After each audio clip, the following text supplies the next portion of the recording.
Morning న్యూస్లోకి వెళ్ళే ముందు మనం ఒక పద్యం పాడదామన్నాం కదా, ఇప్పుడే పాడుతున్నాను. 3 రంగుల పద్యం. 3 రంగుల జెండా ఎత్తి సింగమోలే కదులుతుండు, అక్కడ కాంగ్రెసు సూర్యుడు మన రేవంత్ అన్న, ఇక్కడ కాంగ్రెసు సూర్యుడు దివాలా తీసిండు మన రేవంత్ అన్న. ఇది పాట. ఇట్లా అయిపోయింది. రేవంత్ రెడ్డి పాట ఏదైతే ఉందో, ఎంత ఘనంగా ఉండేదో ఆ పాట చెప్పుకుంటే అంత బెకార్ అయిపోయింది. ఇప్పుడు పరిస్థితి తన పరిస్థితి అట్లా అయిపోయింది. పాట బాగానే ఉన్నది కానీ తన వ్యవహారమే ఓ రకంగా మారిపోయింది. కాంగ్రెస్లో ఉన్న వాళ్ళే చెప్తున్నారు రేవంత్ రెడ్డి పూర్తిగా మారిపోయిండు అని చెప్తుండ్రు. రేవంత్ రెడ్డి వ్యవహారం ఏందో చూపిస్తా పట్టురి. 250 కోట్లు ఢిల్లీకి, ఇది కథ. 250 కోట్లు ఢిల్లీకి పంపిస్తుండు రేవంత్ రెడ్డి. బిల్డర్లను బెదిరించి పైసలు వసూలు చేస్తున్నాడు. ఇక బిల్డింగ్లకు 3 నెలలుగా అనుమతులు లేవు, డబ్బులు ఇస్తేనే పర్మిషన్లు. ఈ రకంగా ఈ వ్యవహారం చేతిలో పట్టుకొని ఆ డబ్బులు కుల్లగొట్టి ఆ డబ్బుల్ని తీసుకుపోయి ఢిల్లీలో పెడుతుండట. గిట్లాంటి చర్యలకు పాల్పడుతున్నటువంటి ముఖ్యమంత్రి. ఇక మంత్రులు ఇసుక దందాలు చేస్తున్నారు, రైస్ మిల్లర్లకు బ్లాక్ మెయిలింగ్లు కూడా చేస్తున్నారు. ఇక మంత్రులు చోటామోటా మంత్రుల నుంచి వాళ్ళు కూడా డబ్బులు సంపాదించే పనుల మీదనే పడ్డారు. వాళ్ళేమో ఇసుక దందాలు చేస్తున్నారు, మిల్లర్లను బెదిరిస్తుండ్రు. ఈయననేమో బిల్డర్లను బెదిరిస్తుండ్రు. బిల్డింగ్లు కట్టుకోవడానికి 3 నెలలుగా పర్మిషన్ లేవు, వాళ్ళు పైసలు ఇస్తేనే పర్మిషన్ అంట. ఈ 250 కోట్లు తీసుకుపోయి ఢిల్లీలో పెడతాడు. ఇట్లా ఉంది వ్యవహారం. మొత్తంగా చూసుకుంటే బీజేపీలో చేరేటువంటి వ్యక్తి, మొట్టమొదటి వ్యక్తి దేశంలో ముఖ్యమంత్రి ఎవరయ్యా అంటే మన రేవంత్ రెడ్డి ముఖ్యమంత్రి. ఎన్నికలు అయిపోగానే బీజేపీలో చేరే ప్లాన్లో ఉన్నాడు. ఆ రకంగా ఉన్నది. అయితే ఇంకొకటి, పొత్తుకు నో అన్నందుకే కవితను అరెస్ట్. బీజేపీతోని పొత్తుకు నో అన్నందుకే కవితను అరెస్ట్ చేసినారంట. ఇక అవకాశవాదులకు బుద్ధి చెప్పాలి సబితా ఇంద్రారెడ్డి, ఈ రకంగా మాట్లాడుతున్నారు. ఇక పంట ఎండి గుండె మండి రోడ్డు ఎక్కినటువంటి రైతన్న, పంట ఎండిపోయి గుండె మండిపోయి రోడ్డు ఎక్కినటువంటి రైతన్న పోలీసు వాళ్ళ కాలు పట్టుకుంటుండు న్యాయం చేయాలని. ఏం చేస్తారు? ఉన్నాయన్నీ ఎండిపోయా. రుణమాఫీపై రుణమాఫీ చేస్తారనుకున్నాగా అన్ని ఉత్తమాటలన్నట. తూచ్ కబురే అది. పార్లమెంట్ ఎన్నికల తర్వాత సర్కారు ప్రకటన ఏముండదు, ఎత్తేసుడే. ఇక అనుమానాలు రేకింతేచేరా జూపల్లి వ్యాఖ్యలు. జూపల్లి మాట్లాడినటువంటి మాటలు చూస్తే గీ రుణమాఫీ అనేది తూచ్లాగానే ఉందట, ఎత్తేసినట్టే అనిపిస్తుందంట, ఎత్తేసినట్టే ఉన్నది. మరిగా ఈ ఎన్నికల ముందు హామీ ఇచ్చిన మాట వాస్తవమే. రాష్ట్ర ఆర్థిక పరిస్థితి ఇలా ఉంటుందని తెలియదు. ఎన్నికల ముందు మాటిచ్చింది వాస్తవమే, రాష్ట్ర ఆర్థిక పరిస్థితి ఈ విధంగా ఉంటుందని తెలియదు. రుణమాఫీ మేము ఇవ్వలేము చెప్పకనే చెప్పింది. ఇంకేందిగా, ఇప్పటికే నిరుద్యోగ భృతిపై బట్టి నాలుక మడతబడింది. ఇప్పుడు మరో హామీకి కాంగ్రెస్ సర్కార్ బాయ్ చెప్పనుంది. గింత మోసమా? దగాకోరు మోసపూరితమైనటువంటి ఈ రేవంత్ రెడ్డికి మనం ఓట్లు వేయాలనా? రైతుల మెడ మీద కత్తి పెట్టి కోసినట్టు చేసింది. ఇప్పుడు ఈ రకంగా రైతులను ఆగం చేసిండు మొత్తానికి. ఇక పిఆర్సీ డౌటే. మరి అట్లాంటోడివి ముందుగా ఎందుకు చెప్పినావు? అట్లాంటోడివి ఈ దొంగ మాటలు మాట్లాడటోని ఫస్టే ఎందుకు చెప్పినావు? రుణమాఫీ చేస్తా, డిసెంబర్ మొదట్లోనే రుణమాఫీ, 9వ తారీఖు నాడు రుణమాఫీ చేస్తా, ఈ మాటలు మాట్లాడి ప్రజల్ని మోసం చేసి రైతులకు నోటీసులు ఇంటికి వస్తుంటే ఇంత కూడా సోయి లేకుండా ఉన్నావు నువ్వు. రేవంత్ రెడ్డి ముఖ్యమంత్రి సోయి లేకుండా ఉన్నావు. రాష్ట్రంలో రైతుల ఇళ్లకు నోటీసులు వస్తుంటే పట్టనట్టు ఏనుగు మీద వర్షం పడ్డట్టుగా ఉంది. ఇంత ఘోరానికి పాల్పడతావా చెప్పు రేవంత్ రెడ్డి? ఏం బతుకయ్యా నీది రేవంత్ రెడ్డి? మోసం చేసి గద్దెన కూర్చున్నావు. రుణమాఫీ చేస్తానన్నావు, బోనస్ ఇస్తానన్నావు, కౌలు రైతులకు వాళ్ళకు సాయం చేస్తానన్నావు. ఇవన్నీ దొంగ మాటలు, అబద్ధపు మాటలు మాట్లాడి కూర్చొని ఇవాళ ప్రజల్ని మోసం చేయాలని ఎట్లా అనిపించింది అయ్యా నీకు? చెప్పు. ఇక పిఆర్పి డౌటే, ఇప్పట్లో అసాధ్యం, ఇక జూన్ దాటిన సందిగ్ధమే. ఇంకా పూర్తి కాని నివేదిక అడ్డంకిగా ఎన్నికల కోడట. ఏప్రిల్ 2తో ముగియనున్నటువంటి పిఆర్సీ కమిటీ గడువు, ప్రభుత్వ పరిశీలనలో గడువు పెంపు ఇక ప్రధాన ప్రతిపాదన. టెట్ రాసే టీచర్లకు అనుమతి తప్పనిసరి. టెట్ రాసేటువంటి టీచర్లకు అనుమతి తప్పనిసరి అంటూ TET convener SC ERD director Radhakrishna నేటి నుంచి దరఖాస్తుల స్వీకరణ. ఇవాళ నుండి టెట్ దరఖాస్తుల స్వీకరణ. దొంగలకు గేట్లు తీసుడేంది, మాలాంటోళ్ళు కార్యకర్తలు చచ్చిపోతారు. రేవంత్ను నిలదీసిన కాంగ్రెస్ నేత లక్ష్మారెడ్డి. సర్వేల ఆధారంగా టికెట్ ఇచ్చామన్నటువంటి రేవంత్ రెడ్డి. గట్లా ఉన్నది. దొంగలకు గేట్లు తెరుచుడేంది, కాంగ్రెస్ పార్టీలో మేము తరతరాలుగా పనిచేస్తున్నాం, మమ్మల్ని నిడిచిపెట్టి దొంగలకు సద్దులు కడుతున్నవి ఏందని అడుగుతున్నారు. తెలవక. కవితకు 15 రోజుల remand. Rouse Avenue court judge ఉత్తర్వులు. ఇక కుమారుడి పరీక్షల దృష్ట్యా మధ్యంతర బెయిల్ మంజూరు చేయండి. కవిత దరఖాస్తు ఇక విచారణ వాయిదా. ఇక తిహాడ్ జైలుకు తరలింపు. మొత్తానికి 8 మంది ఎవరో ఫస్ట్ లిస్టులో 8 మందిని ఓపెన్, ఇంకా ఫస్ట్ ఇక నేటి లాస్ట్ ఇది. ఈ లిస్టులో 8 మందిని ప్రకటించబోతుండో పూర్తిగా అయిపోతాయి. ఈ 8 మంది మరి ఎవరి పేర్లు వస్తాయా అనేది అయితే అనుమానాలు ఉన్నాయి. మొత్తానికి రేవంత్ రెడ్డికి అనుకూలంగా ఇవాళ బీజేపీకి అనుకూలంగా బీజేపీ ఎక్కడైతే స్థానాల్లో పోటీ చేస్తుందో ఆ ప్లేసెస్లో తను ఖచ్చితంగా డమ్మీ క్యాండిడేట్లకు టికెట్లు ఇస్తుండు. డమ్మీ క్యాండిడేట్లకు టికెట్ ఇచ్చేసి బీజేపీని గెలిపించే దిశలా పోతుండు. ఎందుకంటే రేపు పొద్దున మోదీకే ధీటుగా నిలబడితే రేవంత్ రెడ్డి పని అయిపోతుంది. రేవంత్ రెడ్డి పని పక్కా అయిపోతుంది. అందుకనే డమ్మీ క్యాండిడేట్లను నిలబెట్టి ఎన్నికలు అయిపోగానే నేను బీజేపీలోకి వచ్చేస్తాననేటువంటి మాటలు చెప్పినటువంటి రేవంత్ రెడ్డి ఇవాళ కాంగ్రెస్ రాహుల్ గాంధీకి మోచేయి 6 గ్యారెంటీలు కూడా మోచేయి చూపెట్టబోతుండు. రాష్ట్ర ప్రజలందరూ గమనించాల్సినటువంటి విషయం ఇది. నేటి నుంచి సిఈసి సమావేశంలో కాంగ్రెస్ ఎంపీ అభ్యర్థుల ఖరారు. ఢిల్లీకి వెళ్లనున్న రేవంత్, బెట్టి, ఉత్తమ్ సీఎం నివాసంలో రాష్ట్ర స్క్రీనింగ్ కమిటీ భేటీ. ఒకటి రైతులు మీరు గుర్తుపెట్టుకోవాలి, తెలంగాణ రాష్ట్ర ప్రజలారా, ఇవాళ రాష్ట్రంలో రైతులు ఏడుస్తుంటే రైతుల గోస పట్టించుకోకుండా ఢిల్లీకి స్క్రీనింగ్ కమిటీలు పెట్టి ఎంపీ టికెట్ల మీద ఆరా తీయడానికి ఢిల్లీకి పోతున్న బట్టి, ఉత్తమ్ వీళ్ళందరినీ తీసుకొని ఢిల్లీకి పోతాను. తెలంగాణ రాష్ట్రం ఎక్కడ పోయినా సంబంధం లేదన్నట్టుగా ఉంది వ్యవహారం. మీరు కొంచెం ఆలోచించాలి. ఈ రకంగా ముఖ్యమంత్రి ప్రజల కోసం నిలబడి ఇంతవరకు మాట్లాడలే, నష్టపరిహారం గురించి కూడా మాట్లాడలే. అలాంటి వ్యక్తికి మీరు ఓట్లు ఏ రకంగా వేస్తారు కాంగ్రెస్కు ఒకసారి గమనించాలి. సమావేశంలో ప్రసంగిస్తున్న సీఎం రేవంత్ రెడ్డి, చిత్రంలో ఎంపీ రంజిత్ రెడ్డి, స్పీకర్ ప్రసాద్ కుమార్ కూడా ఉన్నారు. 6 లేదా 7న తుక్కాగూడలో జనజాతర సభ. ఎన్నికల ప్రచారానికి ఇక అక్కడి నుంచే శంఖారావం పూరిస్తామని చెప్తున్నటువంటి రేవంత్. ఎందుకంటే ఆ శాసనసభ ఎన్నికలు ఏవైతే ఉన్నాయో వీళ్ళకి అగ్గిదలుగా ఆంచెలు మొదలుపెట్టిండ్రంట. ఆంచెలు మొదలు పెడితేనే విజయం సాధించిండ్రంట. మళ్ళీ అక్కడి నుండే మొదలు పెట్టాలని మన తెలుగు రానిటువంటి రాహుల్ గాంధీ చెప్పిండట. రాహుల్ గాంధీ అక్కడి నుండే ప్రారంభిస్తాడంట. హైకోర్టు న్యాయమూర్తిగా జస్టిస్ సుజయ్ పాల్ బాధ్యతల స్వీకరణ. ఇక ట్యాపింగ్పై న్యాయ విచారణ జరిపించాలి, నాటి సీఎం బాధ్యత వహించాలి కిషన్ రెడ్డి డిమాండ్ చేస్తున్నారు. భాజపా నేతల ఫోన్లను ట్యాప్ చేశారని ఆరోపణ. ఢిల్లీ మద్యం కేసులో కవిత పాత్రపై చర్చకు రావాలని కేసీఆర్కు సవాల్ విసురుతున్నటువంటి కిషన్ రెడ్డి. ఎన్నికల తర్వాత భాజపాలో చేరే మొదటి సీఎం రేవంతే. ఇక భానుడి బగబగ. ఆదిలాబాద్ జిల్లా తమలగుడు జైనత్ ఇక బెలా మండలాల్లో 42 డిగ్రీలు దాటినటువంటి ఉష్ణోగ్రతలు. రాష్ట్రంలో 12 జిల్లాల్లో అదే పరిస్థితి. ఆరెంజ్ హెచ్చరికల జారీ. ఇక టెండర్లు లేకుండానే 270 కోట్లు వసూలు చేస్తున్నటువంటి వ్యవహారం. మన ముఖ్యమంత్రి రేవంత్ రెడ్డి వ్యవహారం అట్లా ఉంది. టెండర్ లేకుండానే డబ్బులు వసూలు చేస్తున్నాడు.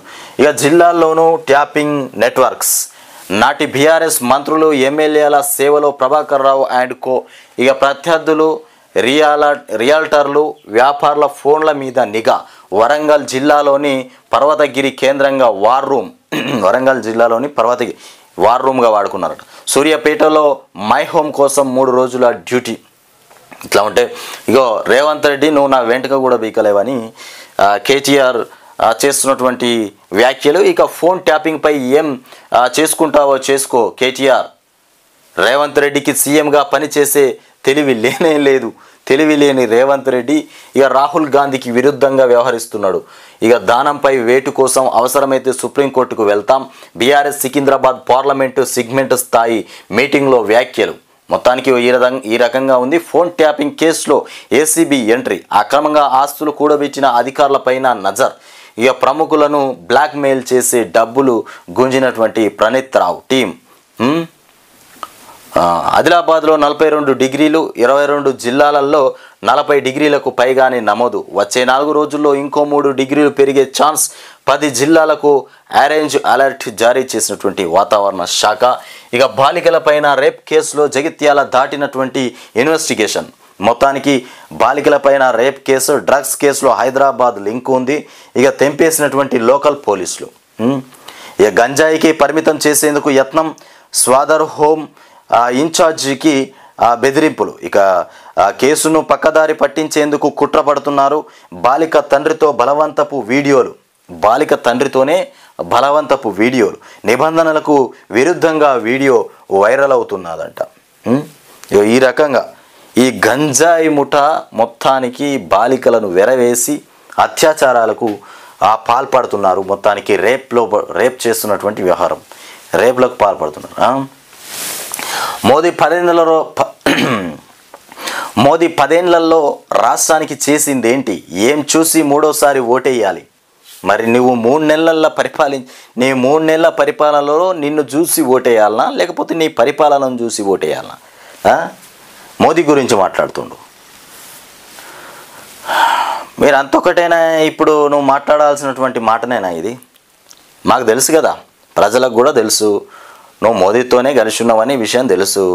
నువ్వు డమ్మీ క్యాండిడేట్ నిలబెట్టినప్పుడే అర్థమైపోయింది మోదీకి సహకరిస్తున్నావని. మళ్ళీ ప్రత్యేకంగా ఈ రకంగా మోడీకి షటర్లు వేయడం ఏంది మళ్ళా? ఇక పెళ్లి పెద్దను చూసి పిల్లనివ్వాలి అన్నట్టుగా బీజేపీ వ్యవహారం ఉందట. ఏప్రిల్ 6 లేదా 7న తుక్కాగూడలో జనజాతర సభ. 100 రోజుల పాలనకు లోక్సభ ఎన్నికలు రెఫరెండం. 100 రోజుల పాలనలో ఏమొచ్చిందని రెఫరెండం? ఏం చూసుకునేస్తారు నీకు ఓటు? మైకు పట్టుకొని మాట్లాడంగానే అయిపోతుంది అనుకుంటుండు. 14 సీట్లలో గెలిపే లక్ష్యమని వెల్లడి. నీ బొంద వెళ్ళు. 14 మీ బొంద ఏం కాదు, 14 సీట్లలో గెలుస్తాడంట. ఏం చేసింది లేదు మీరు. చెవేల లోక్సభ సెగ్మెంట్ నేతలతో సీఎం మీటింగ్. గిడ రైతులకు రాష్ట్రంలో ప్రజలంతా ఇచ్చిన హామీల కోసం ఎదురు చూస్తుంటే నువ్వు చేసే కార్యక్రమాలు ఏం చేస్తున్నావో ప్రజలకు తెలుసు. 6 గ్యారెంటీలతోని అమలుగాక అందలేక కొన్ని వాళ్ళు అట్లా బాధపడుతుర్రు. మరోవైపు నీళ్ళ సమస్య ఇట్లా ఉన్నది. ఇవన్నీ పెట్టుకొని 100 రోజుల్లో మా రెఫరెండం చూసి మాకు ఓట్లేస్తారు. ఎందులో కడుగుతారు. కవిత కడిగిన ముత్యంలా బయటకొస్తారన్న బీఆర్ఎస్ నేతల కామెంట్లపైన కిషన్ రెడ్డి అది అక్రమ కేసు అంటున్న కేసీఆర్ బహిరంగ చర్చకు రావాలని సవాల్. బీజేపీ నేతల ఫోన్లో ట్యాపింగ్ చేశారని కూడా వెల్లడి చేస్తున్నారు. ఇక కడిగిన ముత్యంలా బయటకొస్తా, ఇది మనీ లాండరింగ్ కాదు పొలిటికల్ లాండరింగ్ కేసు అని కవిత చెప్తుంది. ఇక లిక్కర్ స్కామ్ నిందితులు బీజేపీలో చేరుతున్నారని ఆరోపణ. మొత్తానికి ఇక తిహార్ జైలుకు కవిత ఇక బెయిల్ వద్దన్న ఈడీ వాదనలో ఏకీభవించిన కోర్టు. ఏప్రిల్ 9 వరకు జైల్లోనే ఉండనున్న ఎమ్మెల్సీ ఇక కొడుకుకు పరీక్షలున్నాయని బెయిల్ కోసం పిటిషన్. ఇక వచ్చే నెల 1న మధ్యంతర బెయిల్పై విచారణ. 14 రోజులు జ్యుడిషియల్ రిమాండ్ విధించిన న్యాయస్థానం. మొత్తానికి ఈ రకంగా ఉంది. ఇక మహిళా ఓటర్లే 1.66 కోట్లు. రాష్ట్రంలో మహిళా ఓటర్లే ఎక్కువగా ఉన్నారు. మొత్తం 3.3 కోట్ల మంది ఓటర్లు ఉంటే ఇందులో మహిళలు మొత్తానికి ఇక్కడ 1,65,95,896 మంది మహిళలు ఉన్నారు. మిగిలిన వాళ్ళు పురుషులు ఓటర్లు 1,64,14,693 మంది పురుష ఓటర్లు ఉన్నారు. నేడు హైకోర్టు కొత్త న్యాయమూర్తి బిల్డింగ్కు శంకుస్థాపన. నేడు హైకోర్టు కొత్త బిల్డింగ్కు శంకుస్థాపన అన్నట. రాజేంద్ర నగర్లో బుధవారం సాయంత్రం రాష్ట్ర హైకోర్టు కొత్త బిల్డింగ్కు శంకుస్థాపన జరగనుంది. ఇక supreme court chief justice D Y Chandrachud ఇక చీఫ్ గెస్ట్గా అటెండ్ కానున్నారు. ఈ రకంగా ఉంది. ఇంకా హైకోర్టుకు ఇవాళ శంకుస్థాపన అంట. కొత్త హైకోర్టుకు నేడు శంకుస్థాపన. 1000 కోట్లకు పైగా బడ్జెట్, 1000 కోట్లకు పైగానే ఉందట బడ్జెట్. ఆ కొత్త హైకోర్టుకు శంకుస్థాపన చేయడానికి 1000 కోట్లు. ఫోన్ ట్యాపింగ్ మంటలు. ఇక ఫోన్లపై నిఘా వ్యవహారం మీద తీవ్ర ఆగ్రహం. ఇంకా ఈ ఫోన్ ట్యాపింగ్ వ్యవహారమే సాగుతుందిరా నాయన. ఏ వార్త చూసినా ఫోన్ ట్యాపింగ్. ఇంకా ఫోన్లలో మాట్లాడుకోకుర్రి. ఇప్పటి నుండి ఫోన్లో మాట్లాడుకుని కాదు, డైరెక్ట్ అడిగి పోయి మాట్లాడుకోర్రి. ఇక ఏదైనా మాట్లాడేది ఉంటే క్యాండిడేట్ దగ్గరికి పోయి మాట్లాడుకోవాలి, అంతే తప్ప ఇక ఫోన్లో బంద్ చేసుకోర్రి. ఎంత సీక్రెట్ విషయం అయితే అంత మంచిగా దగ్గరికి పోయి మాట్లాడుకోవాలి. 34 కంపెనీలు 170 కోట్లు. తెలుగు రాష్ట్రాల్లోని పునరుద్ధారక ఇంధన కంపెనీలు కొన్న ఎన్నికల బాండ్ల విలువ ఇట్లా. అమెరికాలో హిందూ ఫోబియా. అగ్రరాజ్యంలో హిందూ ఆధిత్యం పెరుగుతోందని 100కు పైగా హక్కుల సంఘాల ఆందోళన. ఇక పలు కీలక తీర్మానాలకు ఆమోదం. ప్రజాస్వామ్యానికి పెను ముప్పని భారత్కు ఇబ్బందేనని హెచ్చరిక. కస్టడీ నుంచి కేజ్రీవాల్ రెండో ఆదేశం. మళ్ళీ ఆదేశం ఇచ్చిండు. తనను అరెస్టు చేసి జైలు నుంచే పరిపాలిస్తానని చెప్పిన ఢిల్లీ సీఎం కేజ్రీవాల్ దాన్ని అనుసరించి చూపిస్తున్నారు. ప్రస్తుతం ఈడీ కస్టడీలో ఉన్న ఆయన అక్కడి నుంచే రెండోసారి ఆదేశాలు జారీ చేశారు. ప్రభుత్వ ఆధ్వర్యంలో నడుస్తున్నటువంటి మొహల్లా క్లినిక్లలో ఇక ఉచిత మందుల కొరత లేకుండా చూడాలని, రోగ నిర్ధారణ పరీక్షలను సమర్థంగా నిర్వహించాలని కూడా ఉత్తర్వులు జారీ చేశారు. రాజకీయాల్లో పాల్గొనవద్దని కోర్టులు అనలేవు. ఇక వెంట్రుక ముక్కతో దొరికిపోయాడు. వ్యక్తి. 1994లో బ్రిటన్లో కొలంబియాలో యువతి హత్య కాబడింది. ఆ యువతి హత్య కేసులో ఒక వెంట్రుక ముక్కతో దొరికిపోయిందట అంతకుడు. వెంట్రుక ముక్కతోటి గుర్తుపెట్టుకోండి. హత్యలు చేయాలన్నా, దోపిడీలు చేయాలన్నా ఏ ఆధారం దొరికినా కథమే. అక్కడ శ్వాసను కూడా చూసి గుర్తుపట్టే రోజులు వస్తాయి. అక్కడ నీ గాలిని కూడా చూసి గుర్తుపట్టే రోజులు వస్తాయి. ఓటీపీ మోసాలకు ఇక అడప్ ఐడితో చెక్. ఐఐటి నుండి ఇక పరిశోధకుల ఆవిష్కరణ. నువ్వు శక్తి స్వరూపినివి, ఓ అరాచక వాదిని జైలుకు పంపావు. ఇక సందేశ్ ఖాళీ బాధితురాలు ఇక బసిర్హాట్ బీజేపీ అభ్యర్థి రేఖ పత్రాతో ఫోన్లో మోదీ. బీజేపీ అభ్యర్థి రేఖ పత్రాతో ఫోన్లో మోదీ మాట్లాడినాడంట. పశ్చిమ బెంగాల్లోని బసిర్హాట్ ఎంపీ టికెట్ పొందినటువంటి సందేశ్ ఖాళీ బాధితురాలు రేఖ పత్రాకు ప్రధాని మోదీ నేరుగా ఫోన్ చేశారు. ఎన్నికల సన్నాహాలు ఎలా ఉన్నాయంటూ ఆరా తీశారు. రేఖ అభ్యర్థిత్వం పైన స్థానిక ప్రజలు ఏమంటున్నారని అడిగి తెలుసుకున్నారు. ఇక పూజకు బెంగాల్లో ఫోన్ సంభాషణ ఇక మొదలుపెట్టిన మోదీ దుర్గా పూజకు నెలవైనటువంటి బెంగాల్లో నువ్వు శక్తి స్వరూపినివని, ఓ అరాచక వాదిని జైలుకు పంపిన గౌరవం కోసం ఇక బసిహాట్లోనే కాదు యావత్ బెంగాల్లోనూ పోరాటం సాగిద్దామని చెప్తున్నటువంటి విషయం. ఇకనికి ఈ రేఖాపత్రకు మోదీ డైరెక్ట్ ఫోన్ చేసి ఎంపీగా పోటీ చేసినటువంటి రేఖాపత్రం. వేశ్యనైనా సరే గౌరవించాల్సిందే. వృత్తిని బట్టి ఏ మహిళను కించపరచవద్దు. ఇక తనకై కాంగ్రెస్ నేతలు సుప్రియా అహీర్ చేసినటువంటి అభ్యంతరకర వ్యాఖ్యలపైన మొత్తానికి కంగన. ఇవి మనం చూసుకున్నాం మార్నింగ్ న్యూస్.